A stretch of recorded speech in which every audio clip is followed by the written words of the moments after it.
looking forward to being married. And Thomas has been here. How long have you been here, Thomas? Hello, everybody. 8 years. 8 years for Thomas. Cha-cha. And he sings to everybody, so it's nice. So once the food is fixed, I'll just give you a little idea about some of the equipment we use. The ovens you use at home are certainly not the ovens we use here. Those are called convection ovens, and they have a fan in the back that moves air that will help the heat be even. This is called a combi oven. And who had the restaurant experience? Do you all have a combi oven in your kitchen? What restaurant do you work with? Okay. A combi oven actually serves as an oven and a steamer together. So this is a very versatile piece of equipment. Costs about $30,000. The ovens cost us about $7 to $9, depending on if they're gas or electric, $1,000. This piece of equipment can steam vegetables, it can bake, it can do this, it can do both at the same time. So it's pretty interesting. This has been in the market in Europe for years and years and years. In the United States, they started catching on probably 20 years ago. The problem is with everything else, everything's computerized nowadays. So if the motherboard goes out, it's about a $5,000 to $6,000 repair. Where if something goes out on here, it's just a few hundred. So that's the difference.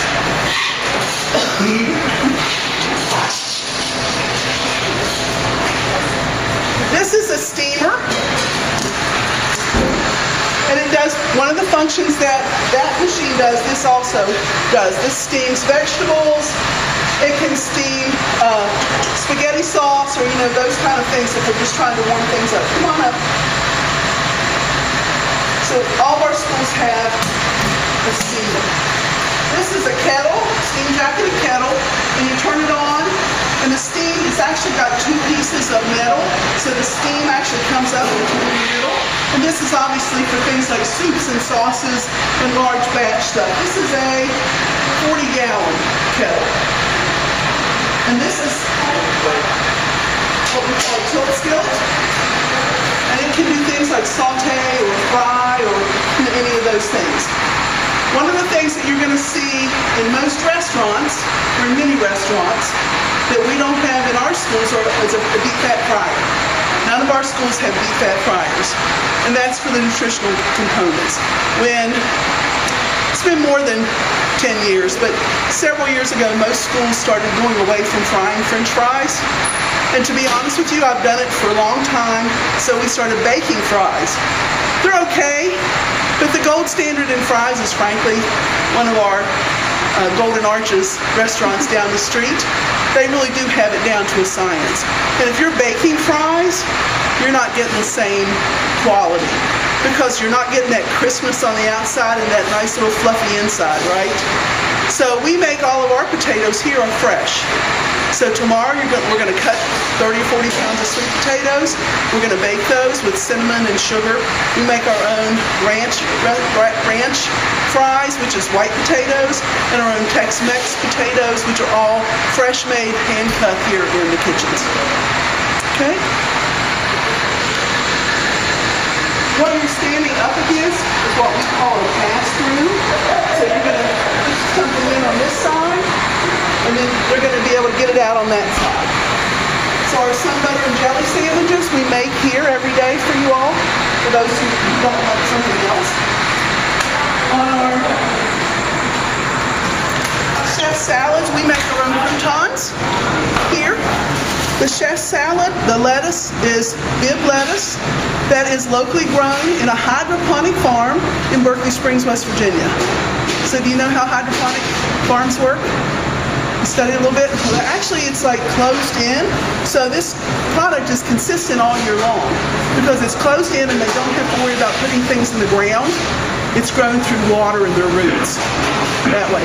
When we buy the lettuce, it comes in a head and it's on the root. So it will last 2 or 3 weeks and still maintain the nutrient density that we want. So that's our lettuce. This is also just another sample of that. Our protein packs, we moved away this year. We decided to do something different. Every day except for today, which is our chicken Caesar chef salad. we used to put everything on that salad. This year we're doing the base and then giving you the choice of whether you want cottage cheese, cheese and ham. It can be edamame, it can be hummus. So we're giving the customers more of a choice. Because as you know, when you go out to a restaurant, you like it your way. So that's the trend, is customization. The problem with customization in schools is we feed 300 kids in 15 minutes. So, excuse me, got a little bit of cold. It's hard for you to go through and get a lot of customization done and still have time to eat, right? So we do what we can. All of these fruits are from Kilmer Farms, which is in Inwood, West Virginia. He services about 20 of our schools, and you all are lucky enough to have this. He brings it a couple times a week. Pears, peaches, nectarines in the summer. You'll get a lot of apples. I talked to him this morning, and pink ladies and another variety are coming in. So you're going to start to see different varieties of apples that are grown within 30 miles of here. In the spring, we get Meyer Farms strawberries. And the schools he services, he picks them at 6 that morning, they're on lunch at 11. So you can't get too much more local than that. So we do work on locally grown foods. We also have locally grown companies. Garber's Ice Cream is a local company in Winchester. Excuse me. We have Hadley Farms, which is a lot of our bread. They also are a Maryland-based company, and they actually buy some of their flour is milled in Virginia. Our milk, Shenandoah, Lehigh Valley Farms now, they actually buy from many, many dairies, but they tell us about 50 of the dairies are within a couple hundred miles of Ashburn, which is where we have our center. So we say it's about 200 miles is what we consider local. We also buy throughout the year broccoli and cabbage and cauliflower, peppers, cucumbers from Virginia. So last year we spent about $60,000 in locally grown produce. So does that answer that question, where it comes from? Our hamburgers that you're going to have today are 100% beef, no filler added, so it's just 100% beef patty. We add nothing except for the cheese and the onion rings. Okay? So, What happens to leftover food? What happens to leftover food? Well, hopefully, if the manager's good, then we don't have much left over. There are some things that we can serve the next day. If not, we have to discard. We're not allowed to give away like sandwiches and things like that because of the food safety issues. Now, there are several schools in Loudoun County who have a food recovery program, and that's a school-based program where a PTO or organization purchases a refrigerator for the cafeteria, and then the health department has said any packaged items like chips or whole fruit, like whole pear or something, bagels that are in the packages, those things can be put in a bin or in the refrigerator, and then those things are picked up or delivered to a local food bank. And last year, let me back up. Around Christmas and right at the end of school, any kind of milk that's going to be left over the 2-week holiday, or at the end of school, any of those prepackaged items, we donate those to the food bank as well. And last year we donated about 7,000 pounds of food between food recovery and between us and school nutrition.